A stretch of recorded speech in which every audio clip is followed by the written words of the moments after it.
हमने एक राजा का नाम लिखा, उसका नाम लिखा बापा रावल। क्या लिखा है? तो रावल तो टाइटल हो गया। जब राजा इसी प्रकार के नाम लगाते हैं तो उस आदमी ने इनमें से कौन सा टाइटल यूज में ले लिया? रावल। वो रावल टाइटल यूज ले लेता है। सवाल दूसरी चीज पर, रावल से पहले हमने एक शब्द और लिखा, वो कौन सा है? बापा। कौन सा लिखा है? कहां का राजा है? हम कौन सी रियासत पढ़ रहे हैं? मेवाड़। कौन सी पढ़ रहे हैं? मेवाड़ पढ़ रहे हो। मेवाड़ मतलब उदयपुर, चित्तौड़गढ़, राजसमंद, यही इलाका। ये गुजरात के नजदीक है या पंजाब के नजदीक है? गुजरात में ये एक विशेषता सी है कि कोई रेस्पेक्टेड बंदा होता है, कोई आदरणीय बंदा होता है, उसको बोलते हैं बापू। क्या बोलते हैं? इसलिए महात्मा गांधी बापू है, क्योंकि वो गुजराती थे। अक्षर पटेल बापू है, क्योंकि गुजराती है। मुरारी बापू, क्योंकि गुजराती है। आसाराम जी जेल चले गए, पर आसाराम बापू। जब तक वो बाहर थे तब तक, और आज भी उनके जो फॉलोवर है उनको बापू ही कहते हैं। इसका एकमात्र कारण है कि वो कौन है? गुजराती है। जो गुजरात में गुजरातियों के लिए रेस्पेक्टेड बंदा है, उनके लिए बापू मतलब कोई सम्माननीय आदमी। हो सकता है वो किसी 25 साल के लड़के को भी बापू बोले, और आपको लगे यार अभी तो बापू बना भी नहीं है, उससे पहले बापू। अक्षर पटेल नहीं बना बापू, पर उससे पहले बापू है। उनके लिए बहुत सामान्य सी बात है। अब वो वर्ड ही बाद में थोड़ा बहुत टिल्ट हो जाता है कहीं पर जाके, और वो भगवान के लिए भी बापू शब्द यूज लेते हैं। भगवान के लिए फिर बापू नहीं करके कह देते हैं बाप जी, है ना भाई। खाली बापू तो भगवान को क्या बोले? तो भगवान को क्या कह दिया? बाप जी। इसलिए आप इधर उदयपुर साइड के अंदर भी और गुजरात में भी यदि कोई मंदिर जाके आता है और आप सुबह सुबह मिल जा रहा, बोला अरे सुबह सुबह कहाँ होगा? बाप जी जाके आया था। तो वो बाप जी बाऊ जी हो गया कहीं पे, बाऊ जी बाऊसी हो गया कहीं पर। वो वर्ड ले दे के वो एक ही है। राजा तो खुद ही भगवान का रूप होता था। राजा तो भगवान का रूप है। राजा को तो ये मानते भाई साहब भगवान खुद ही अवतार लिए हैं तब राजा बने हैं आदमी। तो राजा को मेवाड़ वाले बोलते हैं रावल। क्या बोलते हैं? रेस्पेक्टेड बंदे को कहते हैं बाप जी। आजकल रावल कौन है? बाप जी रावल है, बाप जी रावल है, बाप जी रावल। लिखा भी बाप जी रावल, बाप जी रावल, बाप जी रावल। अब वो कहीं पर हो गया बप्पा रावल, कहीं पर हो गया बापा रावल, कहीं पर हो गया बप रावल, कहीं पर हो गया बाप जी रावल। हमने वहीं से वो शब्द पकड़ लिया, कौन सा हो गया। और कई सालों तक तो लोग यही मानते रहे कि इस नाम का कोई एक आदमी हुआ था बापा रावल नाम करके। बाद में कोई एक अभिलेख मिला हमें, उस अभिलेख में राजाओं के नाम थे। ये राजा, इसके बाद ये, इसके बाद ये, इसके बाद ये, इसके बाद, और उसमें बापा रावल का नाम ही नहीं। जहां पर बापा रावल का नाम आना चाहिए वहां पे लिखा था काल भोज। क्या लिखा हुआ? तो इतिहासकारों ने कहा ये बड़ा मामला तो गड़बड़ हो गया। ये तो चीज ही अलग आ गई। हम तो अब तक इस बंदे का नाम क्या पढ़ रहे थे? बापा रावल। और इसमें तो बापा रावल नाम ही नहीं, इसमें नाम क्या है? कालभोज। फिर फाइनली अपने गौरी शंकर हीराचंद ओझा, बहुत बड़े इतिहासकार हुए, उन्होंने कहा इसका मतलब ये है कि इस बंदे का नाम तो है कालभोज। क्या नाम है? रावल राजा को बोलते ही थे। बापा इसकी हो गई उपाधि, बापा रेस्पेक्टेड, रेस्पेक्ट के अर्थ में बापा यूज में लेना शुरू कर दिया, इसलिए लोगों ने बापा रावल बोलना शुरू कर दिया। बाकी इसका नाम बापा रावल नहीं है, इसका नाम क्या है? आई बात समझ में? पर फिर भी आप तमाम किताबें पढ़ेंगे, उन किताबों में इस बंदे का नाम क्या लिखा था। पर आपने को याद रखना है कि वास्तव में उसका नाम क्या रहा होगा? काल भोज रहा होगा, लेकिन लोगों ने सम्मान के अर्थ में, इज्जत के अर्थ में, रेस्पेक्ट के अर्थ में उसको क्या बोलना शुरू कर दिया होगा। आई बात समझ में? उदयपुर के अंदर एक जगह पड़ती है, उस जगह का नाम है नागदा। क्या नाम है? ये यहाँ नागदा में रहता है। यहाँ नागदा में एक संत रहते हैं, शिव जी की पूजा करते हैं, उनका नाम है हरित ऋषि। क्या नाम है? किसकी पूजा करते हैं? शिव जी की पूजा करते हैं। क्या नाम है उनका? हरित ऋषि। क्या नाम है? हरित ऋषि। किसकी पूजा किसकी करते हैं? बापा रावल इनको मानता है संत। आज भी जितने भी संत हैं हम सब उनके जाते हैं। नेता तो और ज्यादा जाते हैं। आप नेताओं को कभी भी देखना, संतों के इनको भी धोख लगाते हुए मिलेंगे, क्योंकि उनको पता है इस संत को लोग मानते हैं, मैं इसको मानूंगा तो वोट तो मिलेंगे। आज भी रहता ही। राजा महाराजाओं के टाइम में आस पास में जो भी संत रहा करते, राजा महाराजा उनके जाया करते। तो बापा रावल जो है वो एक संत के पास जाता है, उन संत का नाम है हरित ऋषि। क्या नाम है? हम किताबें पढ़ते तो उन किताबों में आता है कि बापा रावल हरित ऋषि की गायें चराता था। बापा रावल हरित ऋषि की। इसका मतलब ये नहीं है कि सुबह सुबह जाके कहता कि लोग गायें बाहर निकालो मैं चरा के ला रहा हूं। इसका मतलब ये रहा होगा कि उनकी गायों के लिए चारा बेच दिया होगा, रुपए भेज दिए होंगे कि इस बार साहब जितना भी चारा लगेगा मेरी तरफ से आ जाए। सिंपल सा मीनिंग है इसका ना। मुझे याद है 5-7 साल पहले हमारे गांव की तरफ अकाल पड़ गया था। एक बार मेरे पापा का मेरे पास फोन आया कि मैं उनसे यूं बात कर रहा था कैसे क्या है, तो उनका यार हालत खराब है, इस बार तो अकाल है, जमाना है ही नहीं एकदम। अब क्या किया जा सकता, अकाल पड़ेंगे तो पड़ेंगे। तो उनका यार बाकी सब तो ठीक है, मनुष्य तो जैसे तैसे करके अपना जुगाड़ कर लेगा, पशु मर जाएंगे बेचारे, क्योंकि खेतों में खाने के लिए कुछ होगा ही नहीं, होगा नहीं तो पशु कहाँ जाएंगे, हरा भरा कोई चारा होगा नहीं तो पशु कहाँ जाएंगे, हाँ पशुओं के लिए दिक्कत हो ही जाती है। तो उन्होंने मुझे यूं कहा कि मैं सोच रहा था कि मैं इन पशुओं के लिए थोड़ा चारा डलवा देता हूँ गौशाला के अंदर, तो अपनी तरफ से वो चारा हो जाए और पशुओं के बेचारों के 2-3 महीने निकल जाए आराम। ठीक है कर लो। उन्होंने उस साल वो चारा डलवा दिया। थोड़े दिनों बाद मैं गांव गया तो किसी ने मेरे पापा की तारीफ के करने में और मुझे कहा, अरे यार तेरे पापा ने इस बार बहुत अच्छा काम किया, इस बार गायें चरा दी सारी। इसका मतलब ये नहीं मेरे पापा सुबह गायें लेके निकलते थे, इसका सिंपल सा मीनिंग है कि उस साल उन्होंने चारा डलवा दिया। मेरे पापा के बाद में किसी व्यक्ति ने और 2 महीने का डलवाया होगा, फिर किसी और व्यक्ति ने 2 महीने का डलवाया होगा, यूं करके 12 महीने कट गए होंगे। अगली बार बारिश आई तो पशुओं के लिए कुछ ना कुछ हो गया, है ना। तो आप जब भी किसी बुक में भी पढ़े कि बापा रावल गायें चराता था, इसका लिटरल मीनिंग ये नहीं है कि गायें लेके सुबह सुबह जाया करता था। वो राजा है, उसने पैसे भेज दिए होंगे। वो जो ऋषि है, उन ऋषि का नाम क्या है? हारित। क्या नाम है? हारित ऋषि राजी है साहब, ये इतनी हेल्प तो करता है कम से कम। कहते हैं हारित ऋषि जब मरने वाले थे तब बापा रावल उनके पास गया। हारित ऋषि ने बापा रावल से कहा कि मांग, जो मांगेगा तुझे मिलेगा। और उसने कहा महाराज नागदा छोटी सी जगह है, यहाँ का राजा हूँ, टाइम पास हो नहीं रहा, नरेगा पे जाना पड़ जाएगा थोड़े टाइम के अंदर, थोड़ा ढंग का जुगाड़ कर दो, थोड़ा मोटा राजा बना दो मेरे को तो थोड़ा ठीक रहे। और कहते हैं हारित ऋषि ने जाते जाते कहा कि जा, थोड़े दिनों बाद तो चित्तौड़ का राजा बनेगा। कहाँ का राजा बनेगा? एकलिंग जी भगवान कृपा करेंगे, एकलिंग जी मतलब शिव जी, एकलिंग नाथ की कृपा होगी और तुम क्या बन जाओगे? चित्तौड़। बापा रावल ने कहा महाराज थोड़ा ज्यादा नहीं बोल गए? चित्तौड़ नहीं है वो, चित्तौड़गढ़ है, और इतना ऊंचा किला बना हुआ, मैं वहां कैसे जाऊंगा? अरे अगर सब एकलिंगनाथ जी की सब कृपा होगी, सब एकदम कब्जा करेगा तू वहां पे। हारित ऋषि तो चले गए। बापा रावल बैठा है कि नहीं भाई साहब, हारित ऋषि कह के गए हैं तो कुछ ना कुछ तो अपने जुगाड़े होगा। तो कौन से ऋषि का आशीर्वाद था उसमें? तो चित्तौड़ का राजा है, उस बंदे का नाम है मान मौर्य। क्या नाम है? कहाँ का राजा मान मौर्य?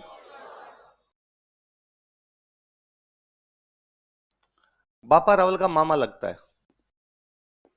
मान मौर्य बापा रावल का मामा जी वहां राज किए बैठे, चित्तौड़गढ़ के राजा है। बापा रावल उनका भांजा है, वो एक छोटी सी जगह पर बैठा है, और वो जगह कौन सी है?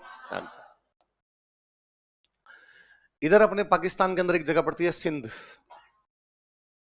पाकिस्तान में कौन सी जगह है? सिंध। अरबों के अटैक हो रहे थे। किसके अटैक हो रहे हैं? अरब, अरब देश के जो लोग हैं उनको अरब बोलेंगे। तो अरब देश के जो लोग थे वो भारत की तरफ अटैक कर रहे हैं। एक बंदा 712 ईस्वी में, कब की बात है? 712 एडी के अंदर एक बंदा है उनका जिसका नाम है मोहम्मद बिन कासिम। क्या नाम है? वो सिंध पर कब्जा कर लेता है। कहां कब्जा करता है? कब?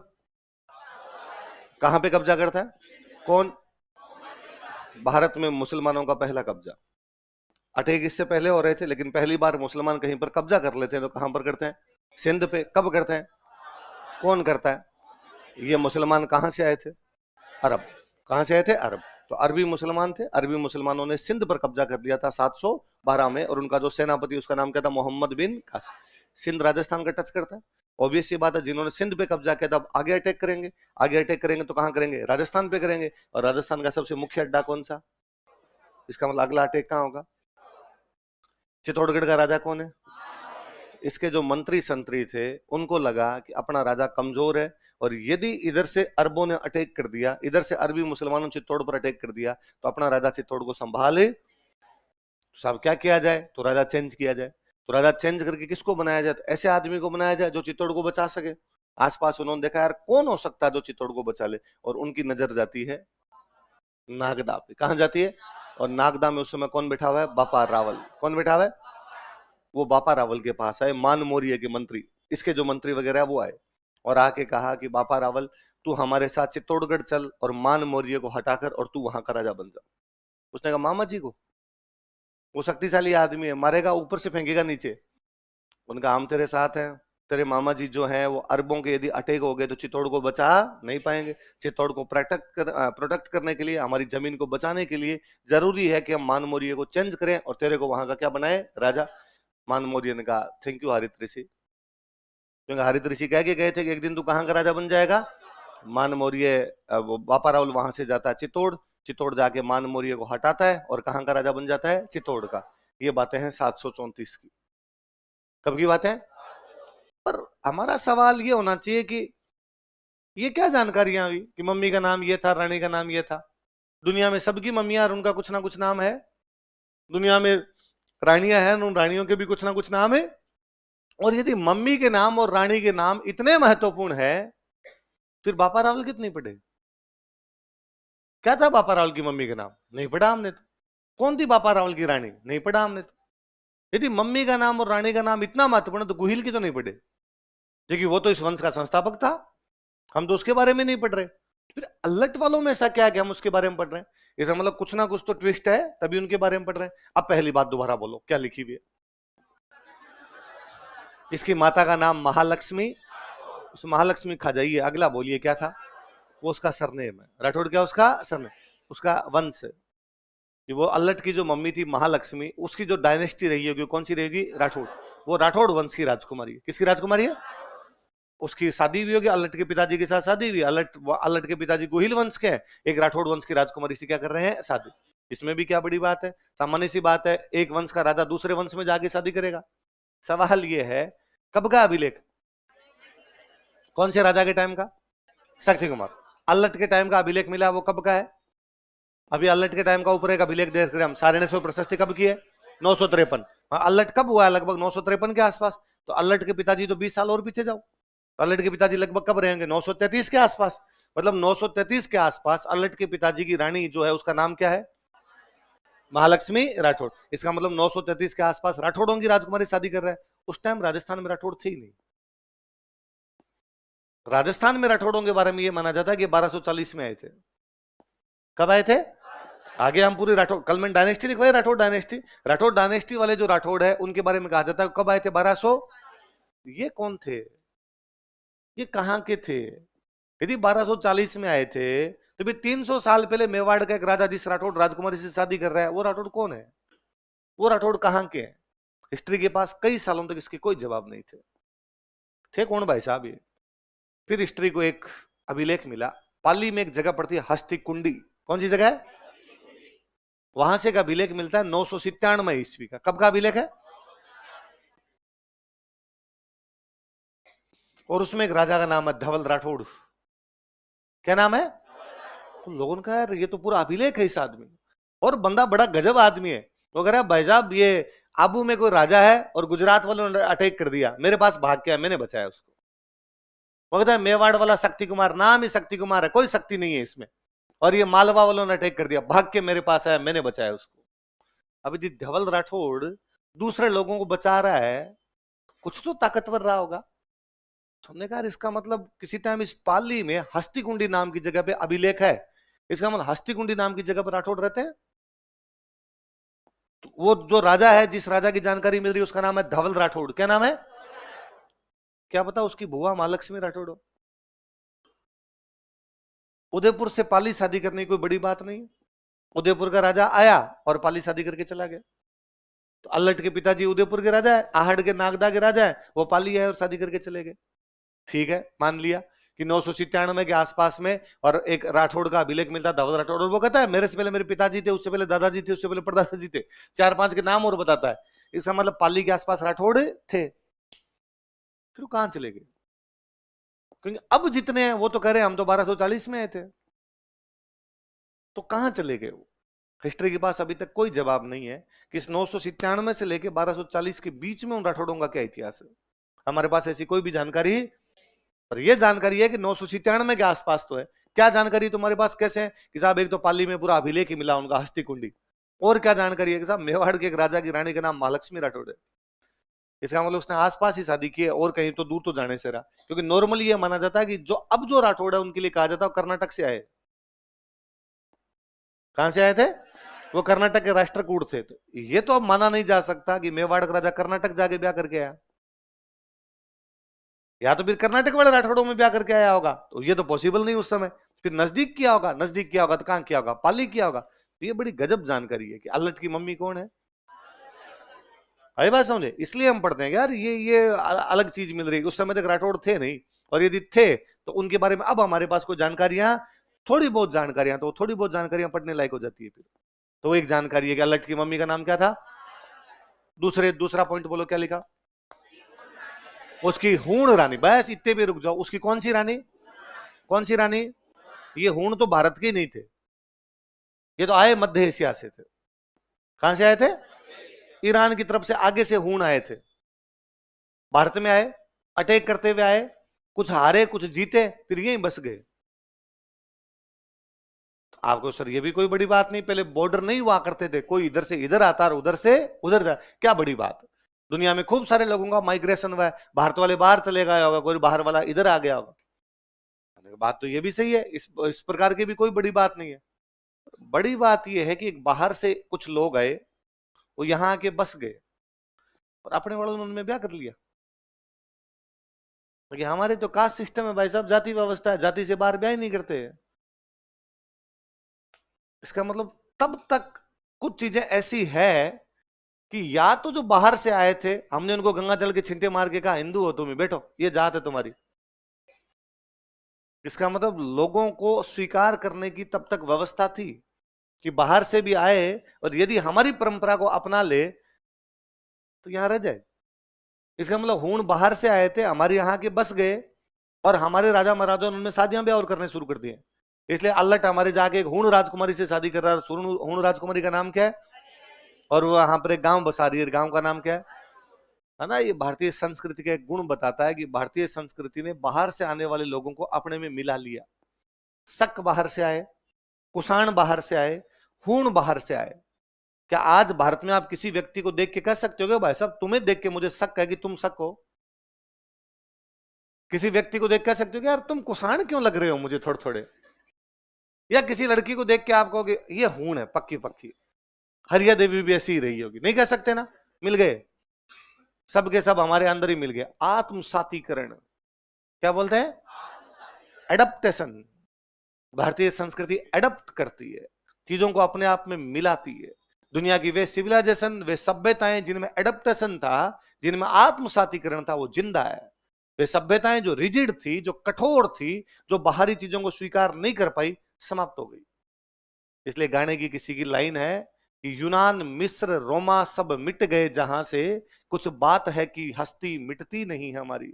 यूनान मतलब ग्रीस, इतनी बड़ी सभ्यता थी यार, सिकंदर इतना बड़ा राजा हुआ उनका, पूरी दुनिया जीतने निकला था कभी, वो पता ही नहीं यार उनकी सभ्यता का, खत्म ही हो गई सब कुछ। मिस्र जिन्होंने इतने बड़े बड़े पिरामिड बना दिए, इजिप्ट, इजिप्ट देश है, ये जो पिरामिड बनाए, मरने के बाद में भी पिरामिड के पिरामिड बना गए। अब तो वहां पर ऐसा कुछ भी नहीं है कि कोई पिरामिड बनाना जानता है, उनके बारे में जानता हो। और रोमन, पूरा रोमन एम्पायर खड़ा था उन लोगों का, समाप्त हो गया। हम अभी तक वैसे के वैसे पड़े। आज के 5000 साल पहले सिंधु घाटी सभ्यता में हम पीपल की पूजा कर रहे थे, आज भी कर रहे हैं। आज के 5000 साल पहले उस सिंधु घाटी सभ्यता में सांपों की पूजा कर रहे थे, आज भी कर रहे हैं। आज के 5000 साल पहले उन वेदों के अंदर गाय को पूज्य बताया गया, आज दिन तक गाय माता है। उनमें हमारे बैलों की मूर्तियां मिलती है, आज भी गांव में सांड मर जाए, बैल मर जाए, हम मूर्तियां लगा देते हैं उनकी। सभ्यता चेंज नहीं हुई, फ्लेक्सिबल थी। बाहर से आने वाली चीजों को स्वीकार किया, उनको हमारे जैसा बनाया, थोड़ी उनकी बातें स्वीकार की, रेडी। कहते हूण बाहर से आए थे, पर हूण शिव जी के भक्त थे। उन दिनों सनातन का प्रसार बाहर तक था। आज हम कहते हैं भाई हिंदू धर्म का है, तो आप कह दोगे सर भारत के अंदर है, पर 1947 से पहले तो पाकिस्तान में भी था, तब बाउंड्रियां नहीं थी भाई साहब। उससे पहले तो अफगानिस्तान में भी था, उससे पहले तो ईरान वाले भी मानते होंगे। हूणों का जो मुख्य नारा था वो था हर हर महादेव। कौन सा था? ये हर हर महादेव का नारा ही भारत में हूण लाए। हूण जहां भी आक्रमण करने के लिए जाते वहां जोर जोर से नारे लगाते हर हर महादेव। हूणों ने शिव जी के मंदिर बनवाए, हम खूब आगे पढ़ेंगे कि हूणों ने यह शिव जी का मंदिर बनाया, वो शिव जी का मंदिर बनाया। तो हूण किसके भक्त है? मेवाड़ वाले गोहिल अपने आप को किसका दीवान मानते हैं? एकलिंग जी किसको कहते हैं? हूण भी शिव जी के भक्त, गोहिल भी शिव जी के भक्त, अल्लट भी शिव जी का भक्त, हरिया देवी भी शिव जी के भक्त। कहा दोनों ने मिलकर शिव जी की भक्ति कर लेते हैं। तो अल्लट ने किससे शादी की है? कौन सा गांव बचा है? हर्ष का मतलब शिव होता है, शिव जी का दूसरा नाम। उन्हें मैं शिव जी के भक्त हूं इसलिए नाम क्या रखा जाए? मुझे तो और लगता है कि इसका नाम भी हमने हरिया देवी कर दिया, इसका नाम हर्षिता रहा होगा। तो हर्षिता ने हर्षपुर बसाया है। तो अपने जब अल्लट को आलू रावल कर सकते हैं तो हर्षिता हरिया देवी होगी। हमारे नाम बदलते बदलते बदल गए होंगे, पर दोनों चीजें बताती है कि राजस्थान में राठौड़ नहीं थे, अल्लट की मम्मी राठौड़ है। हूण बाहर से आए थे और अलट की रानी क्या है? तो मेवाड़ वालों का विदेशी संबंध स्थापित करने हैं भाई साहब अपने को। बाहर से आए हो पर यदि वो यहां बस गए हो, हमारी सभ्यता में मिल गए तो उनमें शादी ब्याह कर लीजिए।